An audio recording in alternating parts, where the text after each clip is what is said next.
ஏன்னா மொட்டை மாடியிலன்னு பார்க்குறீங்களா? நாங்கள் வந்து இன்னைக்கு கார்டன் விளாக் வந்து போட போகிறோம். இப்போ வந்து நான் கொஞ்சம் ஒரு 3 ரோஸ் வாங்கிட்டு வந்திருக்கேன். எனக்கு எப்போவுமே ரோஸ்லாம் வந்து ரொம்ப பிடிக்கும். ஆக்சுவலாக எல்லோரும் சொல்லுவாங்க ரோஸ் வளர்க்குறது ரொம்ப கஷ்டம்ன்ட்டு. எனக்கு வந்து ரோஸ் தான் ஈஸியாக ஃபீல் ஆகும். இப்போ இதெல்லாம் பார்த்தீங்கன்னா இந்த பாட் வந்து பத்தவே இல்லை. இதெல்லாம் வந்து நான் ரொம்ப இயர்ஸாக வச்சுருக்கேன். இது வந்து பார்த்தீங்கன்னா சாண்டில் கலர் செம்பருத்தி. இங்கே அந்த மொட்டு வந்திருக்கு பாருங்கள். இது உள்ளே வந்து ப்ரௌன் கலரில் வந்து இருக்கும். இது வந்து நான் ஒரு 5 இயர்ஸாக வச்சுருக்கேன். அப்புறம் இந்த போகன்வில்லா வந்து ஒரு 4 இயர்ஸ் மேலே. இப்போ தான் வந்து சம்மரில் பூக்க ஆரம்பிக்கும். ஆக்சுவலாக இது வந்து பார்த்திங்கன்னா வின்டரில் வெறும் குச்சி தான் இருக்கும். குச்சி தான் இருக்குன்னு சொல்லிட்டு நம்ம தூக்கி போட வேண்டாம். எப்பயுமே இதுக்கு தண்ணி ஊற்றிட்டே இருங்க. நிறைய தண்ணி தேவைப்படும். பட் சம்மரில் இந்த மாதிரி அழகாக வந்து பிங்க் பூ பூக்கும். எனக்கு இந்த பிங்க் கலர் வந்து நார்மலாகவே ரொம்ப பிடிக்கும். ஸோ அதனால் இது வந்து பார்த்திங்கன்னா எல்லோரும் இதை தான் பூன்னு நினச்சிட்டு இருப்பாங்க. ஆக்சுவலாக இது உள்ளே இருக்குது பார்த்தீங்களா குட்டியாக, இதுதான் வந்து பூ. இது வந்து அதோட லீவ்ஸ் தான். இன்றைக்கி நான் புதுசாக வந்து 3 ரோஸ் வாங்கிட்டு வந்திருக்கேன். என்னன்றது காட்டுறேன் வாங்க.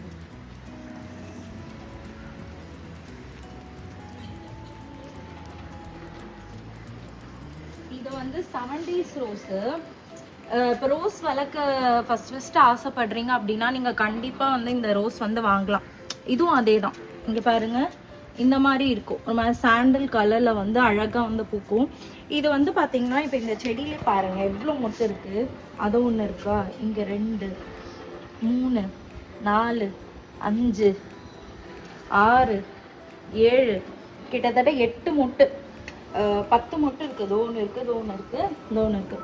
இது வந்து ஒயிட் ரோஸ். இது வந்து எவ்வளோ வருஷமாக வச்சுருக்கேன். இதோட காம்பு வந்து பாருங்கள் மோர் தென் 7 இயர்ஸ் மேலே இருக்கும். ரோஸ் வளர்க்குறது வந்து ரொம்ப சிம்பிள். என்ன, அதை வந்து நம்ம ஒரு குழந்த மாதிரி நம்ம பார்த்துக்கணும். டெய்லி மறக்காமல் வந்து தண்ணி ஊற்றணும். ஒரு நாள் நீங்கள் தண்ணி ரோஸ் செடிக்கு ஊற்றுறதை விட்டாலும் அதோட க்ரோத் வந்து குறைஞ்சிரும். நான் அதுக்கு வந்து ஒரு ஃபர்டிலைசர் போடுவேன். இந்த வீடியோ எண்டில் வந்து பாருங்கள், நான் அதை வந்து சொல்கிறேன். அது வரைக்கும் வீடியோ வந்து ஃபுல்லாக பாருங்கள். இந்த ரோஸ் வந்து பார்த்திங்கன்னா எனக்கு ரொம்பவே ஒரு ஸ்பெஷல் ரோஸ். இது வந்து எனக்கு போத்தீஸில் ஆடி இதில் கொடுத்தாங்க, ஆடி ஆஃபரில். இது பார்த்திங்கன்னா இந்த மொட்டை வந்திருக்கு பார்த்திங்களா. இது ரொம்ப சூப்பராக இருக்கும். நான் சும்மா தான் வாங்கிட்டு வந்தேன். ஆரஞ்சு உள்ளே வந்து சாண்டலு, வெளியே வந்து ஆரஞ்சு இருக்கும். இதழ் வந்து ஆரஞ்சு, உள்ளே சாண்டல் இருக்கும். அவ்வளோ அழகாக இந்த ரோஸ் வந்து பூக்கும். நான் எப்பயாவது வந்து ஏதாவது போஸ்ட் அந்த மாதிரி ஏதாவது போடுறேன். இது வந்து குண்டு மல்லி, அதுவும் வந்து குண்டு மல்லி தான். இங்கே வந்து பார்த்திங்கன்னா இதுவும் ஒரு டைப் ஆஃப் குண்டு மல்லி தான். இது எல்லாமே வந்து சம்மரில் தான் வந்து பூ பூக்க ஆரம்பிக்கும். இப்போ வின்டரில் அந்தளவுக்கு இருக்காது. இது வந்து பார்த்திங்கன்னா ஜாதி மல்லி. இது இங்கே வந்து பார்த்திங்கன்னா பவள மல்லி. இது பேர் பவள மல்லி தானே சொல்லுவாங்க.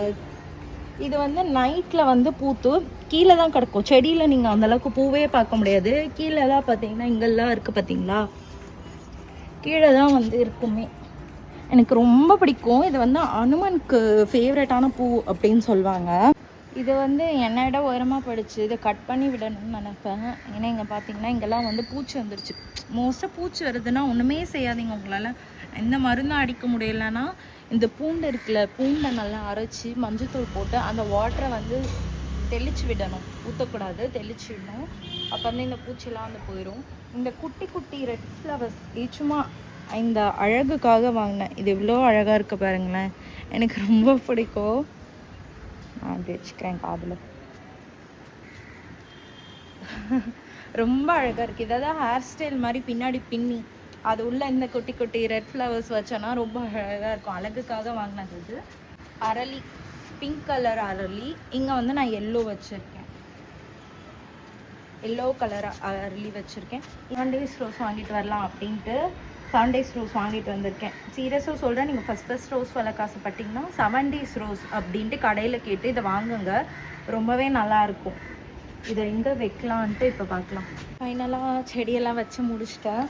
இது வந்து என்னோடய புது ரோஸ். இது வந்து டார்க் மெரூன் மாதிரி இருக்குது பாருங்களேன், ரொம்ப அழகாக இருக்குது. இதெல்லாம் பூத்துச்சுன்னா நான் உங்களுக்கு தனியாக ஸ்டில் போடுறேன். இது வந்து ஆரஞ்சு ரோஸ் சொன்னால அதை இங்கே மூவ் பண்ணிட்டேன். இங்கே வந்து புது 7 days ரோஸ் வச்சுருக்கேன். இது வச்சுருக்கேன். அங்கே வந்து பிங்க் கலர் பட் ரோஸ் வச்சுருக்கேன் இங்கே. அப்புறம் இது வந்து எனக்கு ஃப்ரீயாக கொடுத்தாங்க இந்த ரோஸு காம்ப்ளிமெண்ட்டுன்னு சொல்லிட்டு. இது என்னென்னு பூத்தாதான் பார்க்கணும், இது வந்து சர்ப்ரைஸ்னு சொல்லிட்டாங்க. இது வந்து நான் ஆல்ரெடி வச்சுருந்த பட்டன் ரோஸ், இது நான் கீழே வச்சப்போ வளரல. சரி ஓகே மேலேயே வச்சிடலாம் அப்படின்ட்டு இன்றைக்கி எடுத்துகிட்டு வந்து ரெண்டும் ஒன்றா ஜாயின் பண்ணி வச்சிட்டேன். அது வளருமான்னு தெரியல, பட் எல்லாம் லேசாக வருது.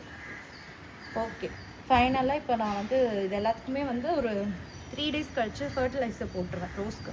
15 days கரெக்டாக 15 days ஒன்ஸ் நான் வந்து ஃபர்டிலைசர் ரோஸ்க்கு மட்டும் கொடுத்துருவேன். அது என்ன ஃபர்டிலைசர் அப்படின்னா டிஏபி ஃபர்டிலைசர். குட்டி குட்டியாக பிளாக்காக பால்ஸ் மாதிரி இருக்கும். நான் அப்புறமா ஏதாவது ஷார்ட்ஸில் காட்ட முடிஞ்சதுன்னா உங்களுக்கு நான் காட்டுறேன். இப்போ வந்து கீழே இருக்குது டிஏபி ஃபர்டிலைசர்னு சொல்லிட்டு நீங்கள் அமேசான் இல்லை உங்களை நர்சரியிலே கேட்டாலே வந்து இது பண்ணுவாங்க. உங்களுக்கு இந்த மாதிரி நிறைய கார்டனிங் டிப்ஸ்லாம் நான் வந்து நிறைய வச்சுருக்கேன். ரோஸ் எப்படி டேக் கேர் பண்ணுறது, ரோஸ்க்கு எப்படியெல்லாம் வந்து ட்ரிம் பண்ணுறது, அந்த மாதிரியான டிப்ஸ்லாம் நான் வந்து வச்சுருக்கேன். உங்களுக்கு அதெல்லாம் பார்க்கணும், கார்டனிங் வீடியோ பார்ட் 2 வேணும்னா கண்டிப்பாக வந்து கமெண்ட்ஸில் வந்து வேணும்னு சொல்லுங்கள். தேங்க்யூ, தேங்க்ஸ் ஃபார் வாட்சிங், பாய்.